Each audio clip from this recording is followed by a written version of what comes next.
Hello everyone, it's Friday, and we're getting ready for both Shabbos and Sukkot. It was wonderful seeing so many of you, many who I had not seen in a long time on Yom Kippur, to see you in person.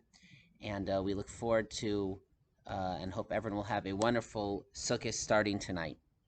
The video Dvar Torah is sponsored by Miriam and Jeffrey Sokoloff in honor of the entire committee and everyone who organized all of the logistics revolving around davening on the Yomim Narayim, and with a special shout out to Ellie and Cheryl Sanders and all the Balei Tefillah at the Sanders tent. And again, we want to thank everyone who pitched in so many different ways. It was a very successful, and I hope for all of you, meaningful and enjoyable Rosh Hashanah and Yom Kippur. I am here in the YIB Sukkah, where some of you may be eating meals over Sukkot. We'll have other programs, other things going on here as well. And you'll see that we have some new walls, this wonderful, beautiful lattice work that is surrounding our sukkah. And it is about these walls that I would like to discuss for a few minutes, both the halacha and the lessons to derive from them. You will see that we have this lattice work, and halachically speaking, even though there are many holes, but any hole that is smaller than 3 handbreadths, 3 tvachim, about 10 inches or so, we view that as just a crack, and therefore we can imagine that it is filled in. And so, halachically speaking, we view the entire lattice work as one solid piece of material, one solid wall. But you will ask, even if the wall is considered solid up until here, it does not go all the way up to the schach. And the answer to that question is halacha also declares that any fence, any wall, any mechitza, for all halachos, for the sukkah, for erevin, for carrying on Shabbos, etc., for the laws of, for many laws, any mechitza, any wall that reaches 10 tfachim, 10 handbreadths, approximately 35 to 40 inches, so that is a wall. And then we view the demarcation of the wall, the dividing of the wall, that it goes up to heaven, it goes straight up, and therefore we imagine a wall going straight up until the schach. And thus we have along this far wall, parallel to the shul, one full wall. I don't know if you can see it, there's another small piece at the other corner, and also one here. It's actually standing vertically. Maybe we'll tilt it and make it horizontal. So that gives us one long wall and 2 short walls going out from the corners. And thus we have 3 walls, which is enough for a kosher sukkah, but not quite yet for our sukkah.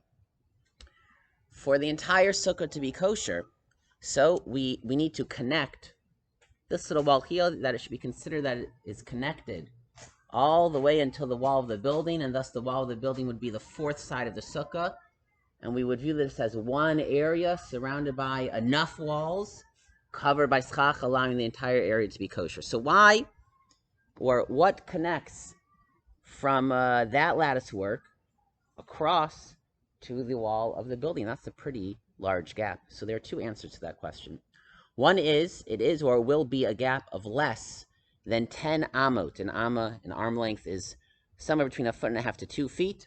So that would be something between 15 and 20 feet. And any gap less than 10 amot, less than 15 to 20 feet, we can view as a pesach, an opening, like a large gateway. Some walls, you imagine a palace or a city wall, there could be a large gateway up to 10 tfachim. More than that, we cannot view as an opening, as an entranceway. That's a break in the wall. But less than that, we can view it as an opening to the wall, and thus there's an imaginary dotted line that connects the lattice work to the building. Additionally, it happens to be, for all of you learning Daf Yomi, Eitzuras HaPesach. That means there is an actual physical doorway with poles and the arch of the sukkah going over the top. That would also be sufficient to make that imaginary dotted line, to see here as a wall with a large opening. And thus all of the walls are connected. We have sufficient walls, and we have a kosher sukkah. Now, why did we make the sukkah in this way this year? Well, because we want it to be kosher. We want everyone to do the mitzvah. We want to offer the opportunity for those to celebrate sukkahs with their families who don't have a sukkah. And we want it to be safe. We want enough airflow that it will be safe for people to be outside and to have different families eating at different tables that are socially distanced apart. And that is what we hope everyone will have this yontiv. We hope it'll be a holiday that we all fulfill the mitzvos, that we all enjoy it and celebrate it, and we all do it in a safe way. At this moment, I just want to pause also and remind everyone to do all those things. Do the mitzvos, be happy, but make sure, please be safe. Unfortunately, the coronavirus numbers are going up in the Boston area. We know in the greater Boston Jewish community, unfortunately, the numbers are going up, even if not in our Young Israel of Brookline community. And so please make sure, do not forget, do not feel relaxed. Please make sure to continue to observe all the social distancing guidelines and make sure to be safe for yourself and for everyone. It really is very, very serious. So these are our walls. I was discussing this with Carol in the office, and I was saying, you have to imagine that that there's a wall here. I apologize for the fire truck. This is real life. You have to imagine their walls. And Carol said something quite profound. She said, well, this year, that's what we have to do. We have to imagine.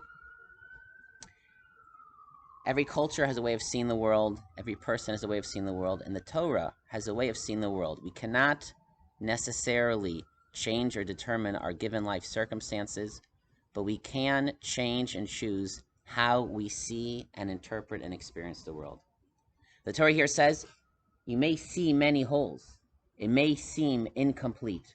That's not how the Torah and that's not how Halacha sees it. The Torah and Halacha sees a whole, complete, kosher wall. This Sukkot, we will not have everything that we normally have. We will not experience it in the same ways we normally would. We cannot celebrate it as we would in other years. And so to speak, there are holes, there are gaps, and we can focus on those holes and we can see those holes, or we can choose to try to see things a little differently. We can see what we do have. We can see the blessings that we still have, to focus on that. We can try to appreciate new things that otherwise we wouldn't notice. We can spend some more time outside and appreciate the blessings of outside while the weather is still nice. We can focus on our families. We can focus on additional time for other pursuits, for additional Torah study. We should try to focus on the good and choose to see that and choose to appreciate that. Sukkot is Man Simchaseinu, the time of our great joy. That is both a blessing and a mitzvah command. We are commanded to be happy and to appreciate what we do have and to be thankful for what we do have. And in a Sukkot kind of mind, that means realizing what is essential and what is not, and focusing on what is essential, focusing on the blessings, focusing on our faith in Hashem, and rejoicing in that. I'd like to share with you one other story. I believe I've shared this in another context. The students of Soloveitchik recall that at some point when he was teaching and still active, a historian had suggested that the reason why the rabbis in the Talmud created all these crazy rules was because there was a time in the land of Israel after war that trees were cut down and burnt, and there wasn't sufficient wood for everyone to be able to make a sukkah. And so they had to devise all these crazy workarounds. And the students asked for Soloveitchik, is it permitted to believe that? Is that heresy? Is that, to use a not nice word, apikorsis, to think that the rabbis changed the halacha because of the circumstance, because of the historical conditions? And the Rav said it depends. The Rav said that one cannot believe, because this would not be allowed, to say that the rabbis consciously changed Torah law just because it was necessary. If they were stuck, they would have said everyone is exempt. We don't have the ability to change Torah law just because we want to. But the Rav said the following certainly is possible. It could be that there was a historical circumstance where there was a scarcity of wood. And because of that, everyone started asking the rabbis, what are we supposed to do? How are we supposed to build a sukkah? And so all the rabbis started scrambling. Like this year, how do we deal with COVID? And they started learning the sugya, and they started thinking about it, and they were pressured to come up with rulings that they never had before. The issues just didn't come up in the same way. There was no need to have great discussion amongst multiple rabbis to come to consensus. And given the circumstances that these shilas were being asked, the issues were discussed, the issues were analyzed, and the rabbis indeed came to the conclusion that actually it's sufficient to have walls like this. Indeed, this is happening today in the coronavirus. New questions are being asked. There's much greater pressure about certain issues that even though they were asked more theoretically before, how close you need to be counted for a minyan, can be inside and outside, etc., certain questions about the sukkah.